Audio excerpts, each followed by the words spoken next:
This video is about running fast. It's different than our last video on endurance running because endurance running form and sprint running form or fast running form are not only different exercises, they work you differently. So there's different forms that you need to use and there's different biomechanics that come into play to make it a very different exercise.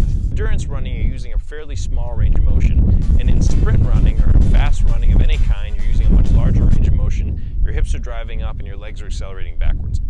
That does a couple of things. Number one, you get to train your hip flexors a lot more aggressively. That means the muscles in the fronts of your hips, the ones that often get weak from too much sitting.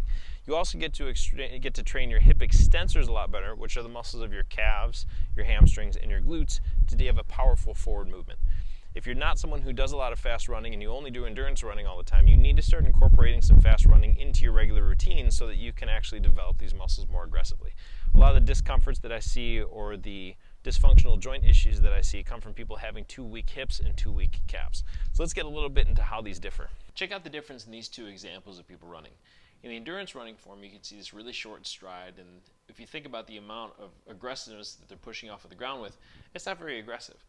On the other hand, if you watch this picture of the sprinter, you can see this huge, powerful contractions they're pushing off the ground. Their ankle gets to extend. You see their body being propelled forward. There's a strong knee flexion up to the top to really work with some core musculature. Sprinting really is the perfect way to work your core muscles all the way around.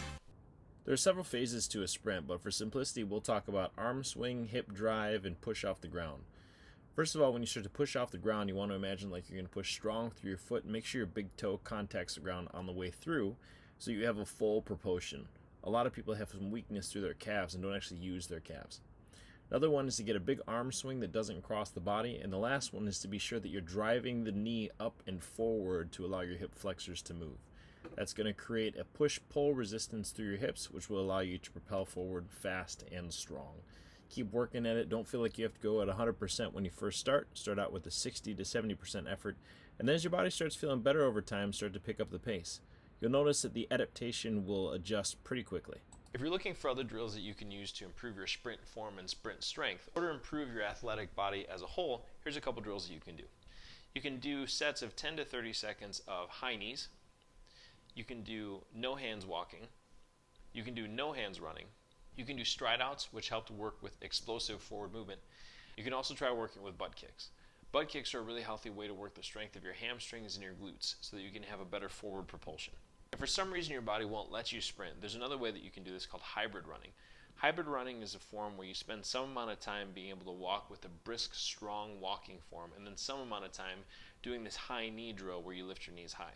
You can go back and forth for about 20 repetitions a piece, but in that way you'll get the best of both worlds without any of the long-term stress on your joints.